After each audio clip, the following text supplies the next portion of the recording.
Olá, meu amigo Nilson. Vamos lá, cara, vou lhe explicar aí a sua questão. O problema da questão é que a gente precisa dizer qual é a ordem de grandeza do número 4.000, né? 4 vezes 10 a terceira. Qual é a ordem de grandeza, né, desse número 4.000? Pois é, a dúvida é, Renato, esse 4.000, macho, esse 4 eu vou arredondar para 1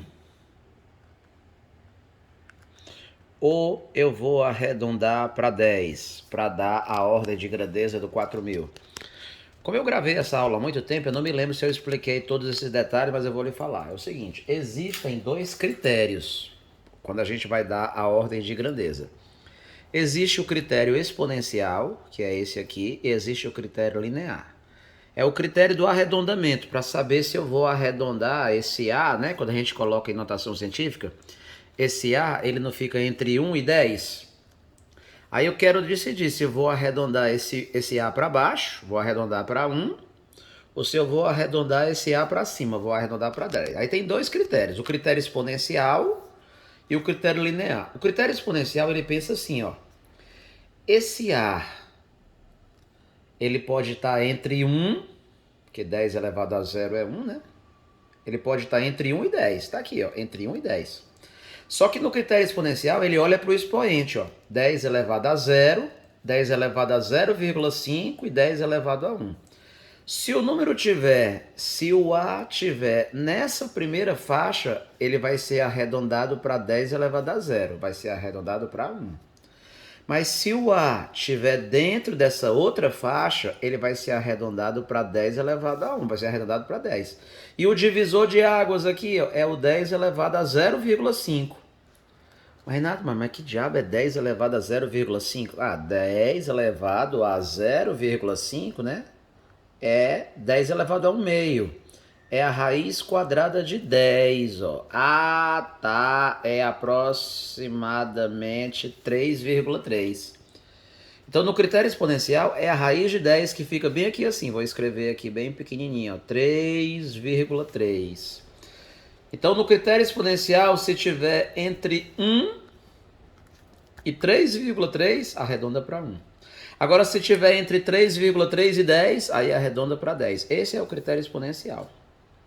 O critério linear, aqui tem o 1 e aqui tem o 10, aí aqui tem o ponto médio. Ó. É só fazer 1 mais 10, 11, dividido por 2, 5,5. Aí no critério linear ele faz um negócio mais fácil, pega só a média aritmética. Se o A estiver nesse intervalo, arredonda para 1. Mas se o A estiver nesse intervalo, arredonda para 10. Então aqui o divisor de águas é 5,5, né? Então no critério exponencial, o divisor de águas é o 3,3 e aqui é o 5,5. Renato Brito, mas como é que eu vou saber se a banca do meu vestibular vai adotar o critério linear ou exponencial? Pois a gente nunca sabe ao certo, né?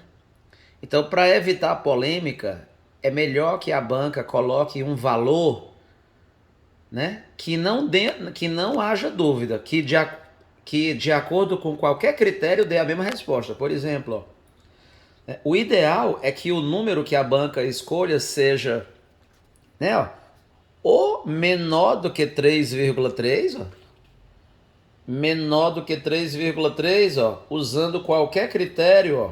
Ah, tá, menor do que 3,3. Usando qualquer critério, vai arredondar para 1, né?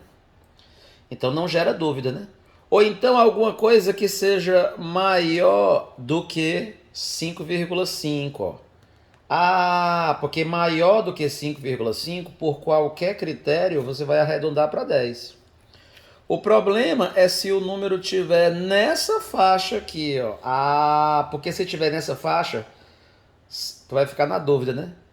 Porque se ficar nessa faixa, se for pelo critério exponencial, o número que está bem aqui assim, como por exemplo o número 4, ó, por isso que vai dar polêmica, ó. Ó, é o número 4. Ó. De acordo com o critério linear, né? O número 4, de acordo com o critério linear, tá aqui, ó. De acordo com o critério linear, o 4 tem que arredondar para 1.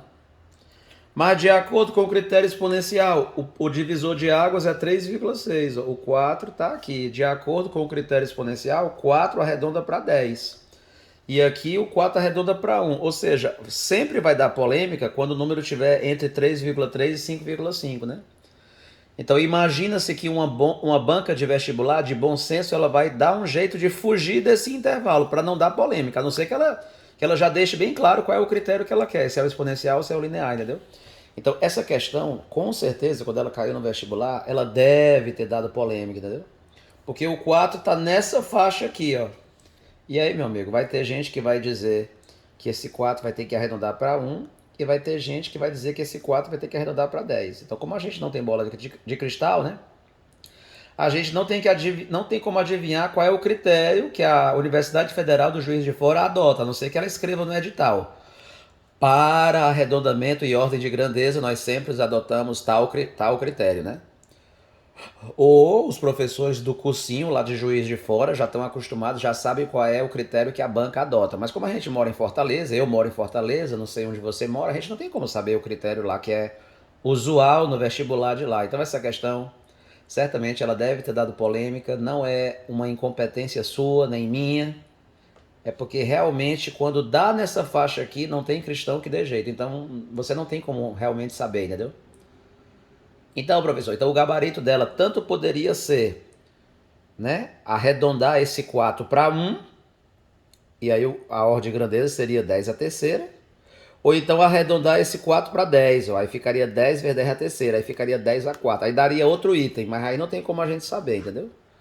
Em suma é isso, não tem como a gente saber ao certo, né? Então, a gente só tem que lamentar porque a banca realmente fez uma, fez uma questão ruim, né? Quando a questão vai dar polêmica, a banca deveria colocar alternativas bem longe, ó, 10 elevado a 0, 10 elevado a 2, 10 elevado a 4, 10 elevado a 6, ó, 0, 2, 4 e 6, ó, nos expoentes, ó. Pronto, aí dificilmente vai dar polêmica porque ela bota as alternativas bem longe. Mas não foi o caso da questão, né? Ela botou as alternativas bem pertinho, né, amigo? Aí realmente não tem como saber, entendeu? Então é isso.